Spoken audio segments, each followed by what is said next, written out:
2 cup மைதா எடுத்து ஒரு பவுலில் சேர்த்துக்கலாம். இது கூட 1/4 கப் ரவை, 1/2 டீஸ்பூன் உப்பு, 2 டேபிள் ஸ்பூன் நெய் சேர்த்து கொஞ்சம் கொஞ்சமாக தண்ணியை சேர்த்து இதை நல்லா கெட்டியாக பிசைஞ்சு எடுத்துக்கலாம். ரொம்ப லூஸாக பிசைய வேண்டாம், கொஞ்சம் கொஞ்சமாக மாவை பிசைஞ்சிக்கோங்க. இது எந்தளவு நம்ம அழுத்தம் கொடுத்து பிசைகிறோமோ அந்தளவு நம்ம செய்ய போகிற ஸ்வீட் வந்து நல்லா டேஸ்ட்டாகவும் மொறுமொறுப்பாகவும் இருக்கும். நல்லா அழுத்தம் கொடுத்து நம்ம கைகளால் எவ்வளோ முடியுமோ அந்தளவு நல்லா ப்ரெஸ் பண்ணி நல்லா ஒரு 1/2 அன் ஹவராவது பிசைஞ்சிக்கோங்க. நம்ம எவ்வளோ நல்லா பிசைகிறோமோ அந்தளவு இந்த மைதா மாவு வந்து நல்லா வெளியே கொடுக்கும். நம்ம பிசைஞ்ச மாவு 1/2 அன் ஹவர் ரெஸ்ட்டில் வச்சிடலாம். இப்போ இருக்கட்டும். ஒரு பேனில் 1/4 கப் அளவு பொட்டுக்கடலை சேர்த்து ஹை ஃப்ளேமில் வச்சு வறுத்துறாதீங்க, மீடியம் ஃப்ளேமில் வச்சு லைட்டாக வறுத்தா போதும். இப்போ இது வறுபட்டதும் ஒரு மிக்ஸி ஜாரில் சேர்த்து இதை கொரகொரப்பாக பொடி பண்ணி எடுத்துக்கலாம். இப்போ இருக்கட்டும். அதே பேனில் 1 டேபிள் ஸ்பூன் நெய் சேர்த்து இது கூட கொஞ்சம் ஒரு கைப்பிடி அளவு உலர் திராட்சை, பாதாம் ஸ்லைஸும் சேர்த்து இதை லைட்டாக ஃப்ரை பண்ணிக்கலாம். லோ ஃப்ளேமில் வச்சு ஃப்ரை பண்ணிக்கோங்க. நீங்கள் முந்திரி, திராட்சை, பிஸ்தா எதுவாக இருந்தாலுமே சேர்த்துக்கலாம். எந்த நட்ஸ் இருக்கோ அதை சேர்த்து நல்லா வறுத்து எடுத்துக்கலாம். நல்லா வாசனை வர அளவு வறுத்துட்டு இதையும் ஒரு பவுலில் மாற்றி எடுத்து வச்சுக்கலாம்.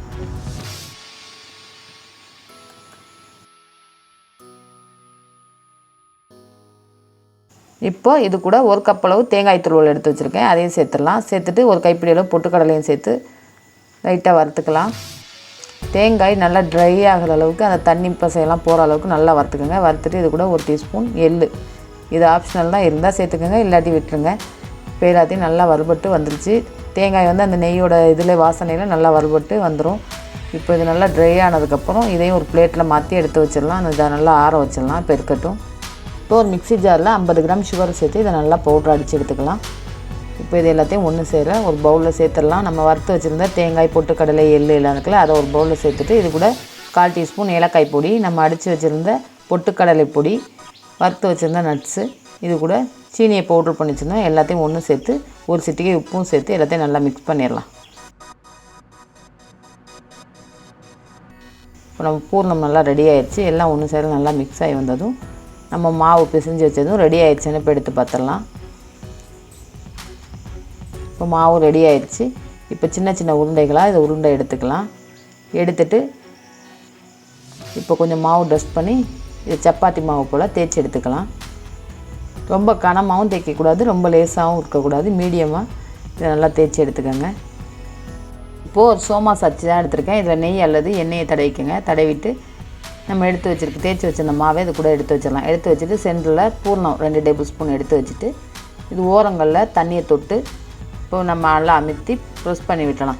நீங்கள் தண்ணி தொட்டு வச்சா தான் இது நல்லா ஒட்டி வரும். இந்த மாதிரி நல்லா அச்சு வந்துடும். அச்சு இல்லாட்டி நீங்கள் சாதாரணமாகவும் தேய்ச்சிட்டு இது சென்டரில் பூரணத்தை வச்சு நம்ம மடக்கியும் வச்சுக்கலாம். இப்போ நான் அச்சில் வச்சு ஓரங்களை தண்ணியை தொட்டு வச்சுட்டு இந்த மாதிரி அமுத்தி விட்டுருங்க.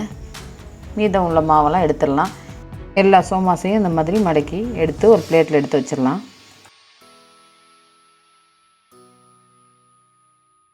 இந்த மாதிரி அச்சு இருந்தால் நீங்கள் அச்சில் எடுத்து வச்சுக்கோங்க. இல்லாட்டியும் நம்ம தேய்ச்சிட்டு சென்டரில் பூரணத்தை வச்சு இதுலேயும் தண்ணியை தொட்டு ஓரங்களில் இந்த மாதிரி ஒட்டி விட்டுருங்க. எல்லா பக்கமும் ஓரத்தில் இந்த மாதிரி தண்ணி தொட்டு வச்சுட்டு அதுக்கப்புறம் இதை மடக்கி விட்டலாம். இந்த ஒரு சைடு பிடிச்சி மடக்கி விட்டலாம். மடக்கி இந்த ஓரங்கள்லாம் ஒட்டி விட்டலாம். ஒட்டிட்டு நீங்கள் கையிலையும் இதை மடக்கலாம். ஃபோர்க் ஸ்பூன் வச்சு இந்த மாதிரி டிசைன் போட்டுக்கலாம். நீங்கள் விரல்லையும் மடக்கிக்கலாம். இந்த மாதிரி எடுத்து வச்சிடுறேன். இப்போ இதெல்லாம் ரெடியாக இருக்குது. ஆயிலை ஹீட் பண்ணிவிட்டு சோமாஸாக இது கூட சேர்த்துடலாம். இப்போ 4 சோமாஸ் தான் இது கூட சேர்த்துருக்கேன். இது நல்லா வெந்து வரட்டும். 2 பக்கமும் நல்லா திருப்பி திருப்பி விட்டு நல்லா பொன்னிறமாக வந்ததுக்கப்புறம் நம்ம எடுத்துடலாம். அது வரையும் நல்லா திருப்பி விட்டுருங்க. 2 பக்கமும் சமமாக நல்லா பொன்னிறமாக வந்ததுக்கப்புறம் இப்போ ஆயிலை வடிச்சிட்டு இது எல்லாத்தையும் ஒரு பிளேட்டில் எடுத்து வச்சிடலாம்.